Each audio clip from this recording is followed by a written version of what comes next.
조만간에 윤석열 씨는 철컹철컹 잡혀가게 돼 있어요. 헌재 재판관 임명되고 그다음에 우여곡절은 있겠지만 특검 출발하고.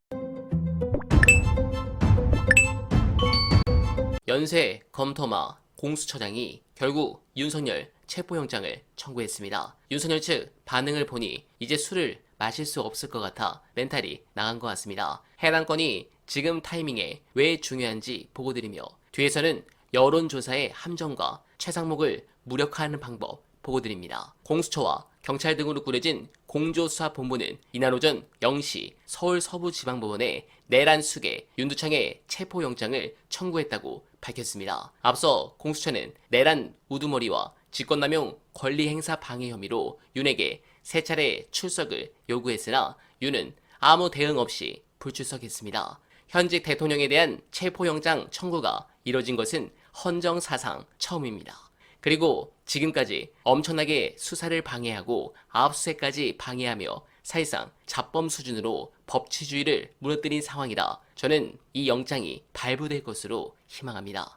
특히 사법부는 지금 자신들을 체포하려는 두창의의 지시에 반발이 심한 상황이라 기각보다는 발부가 당연하다 보여집니다.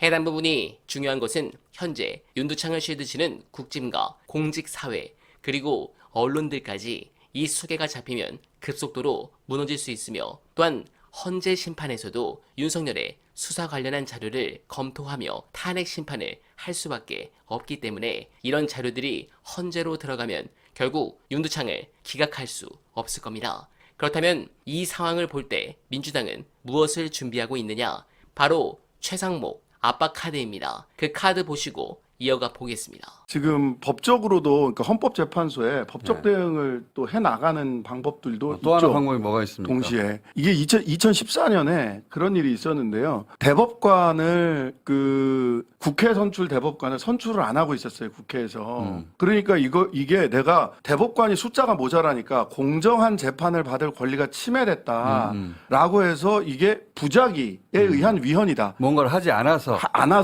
국회가 대법관을 선출하지 않아서 위헌적인 상황이 왔다. 즉 내 기본권인 공정한 재판을 받을 권리가 침해됐다라고 냈어요. 누가 냈습니까? 그냥 일반인이 낸 거예요. 아, 나는 공정한 재판을 대법으로부터 받아야 되는데 예. 지금 국회가 임명을 대법관을 임명하지 않아서 국회가 선출하지 않은 거죠. 위헌적인 상황이다라고 헌재에 냈더니 받아들여졌어요. 어허. 받아들여졌는데 근데 그게 이제 내용상으로는 받아들여졌는데 형식상으로는 각하된 게 그 이후에 대법관을 선출한 거예요. 그래서 실익이 없다라고 해서 받아들여지지는 않았어요. 근데 내용에는 그런 내용이 다 들어가 있거든요. 이것은 위헌적 상황이 맞다고? 예, 맞습니다. 그러면 지금도 마찬가지로 헌법재판관을 이미 선출까지 했어. 근데 임명을 해야 되는데 대행이 임명을 하지 않는다. 이것도 부작위에 의한 위헌 상황이 되는 겁니다. 라고 헌재에 보내자? 헌재에 보내자는 거예요.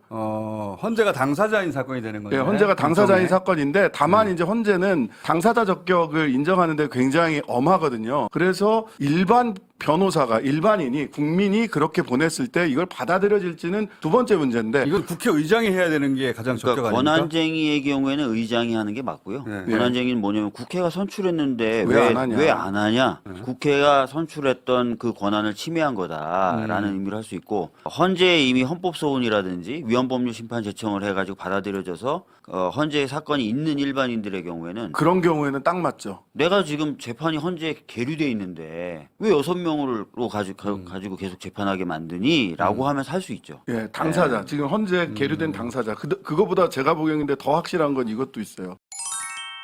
네, 공감합니다. 할 수 있는 모든 것을 다 해야죠. 그러나 이 카드만 있는 게 아닙니다. 사실 이건 한 달 전부터 나온 얘기입니다. 영상 보시고 이어가 보겠습니다.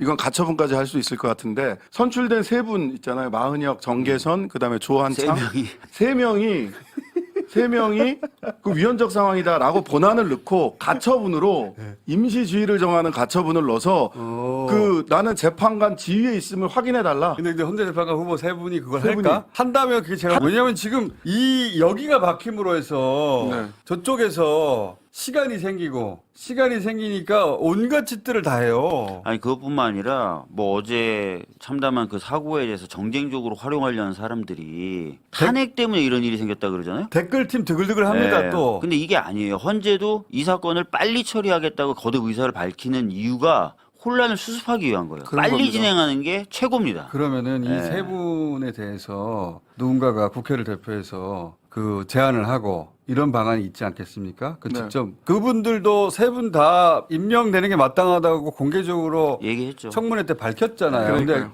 근데 지금 최상목이 만약에 임명을 안 하면 임명을 강제할 법적 수단이 없잖아요. 그래서 헌재가 그걸 확인해 주면 그리고 아예 이게 계속 임명하고 있지 않는 것이 위헌이다라고 하는 것을 확인해 주고 또 한편으로는 하나 더 당사자들 입장에서는 내가 그 지위에 있음을 헌법재판관 지위에 있음을 또 헌재가 확인을 해주면 그냥 헌재 재판관으로서 업무를 시작하셔도 되거든요. 그렇죠. 그러면 그 소위 그거 없이 임명을 강제할 법적 수단이 왜냐하면 대통령이 없어요. 하여야 한다는 걸 하지 않는 상황에 대한 가정으로 헌법이 만들어지지 않았다 보니까 하여야 하는데 안 하고 있으니까 그러니까 우리 헌법이 한 번도 겪어보지 못한 상황을 맞이했는데요. 네, 공감합니다. 할 수 있는 모든 걸 다 해야 합니다. 오늘 여론만 봐도 그렇습니다. 제 생각보다 전공교체 비율이 너무 낮습니다. 특히 영남권을 보면 알 수 있지만 지금 저쪽들이 결집하는 상황이라 타이밍상 매우 중요했는데 그런 상황에서 윤두창이 구속된다면 이거 매우 큽니다.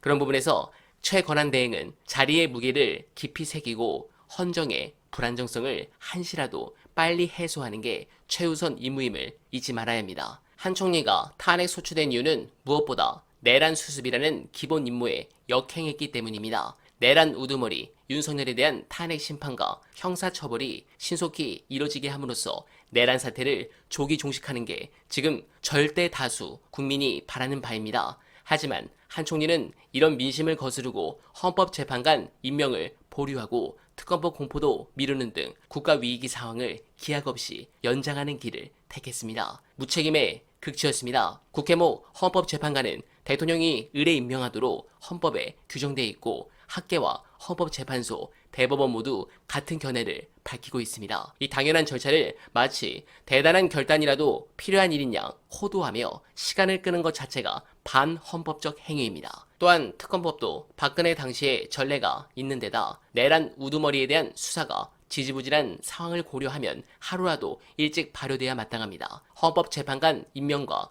특검법 공포는 선택사항이 아니라 대통령 권한대행에게 주어진 헌법적 임무입니다. 이러한 조처가 경제 불확실성을 줄이기 위해서도 필요하다는 것은 경제 전문가인 최권한대행이 누구보다 잘 알 것입니다. 현명한 선택으로 그네 때 미르재단 다 불어서 살아남았던 그 길로 걸어가길 바라며 어날바는 오늘도 최선을 다하겠습니다. 여러분 고맙습니다.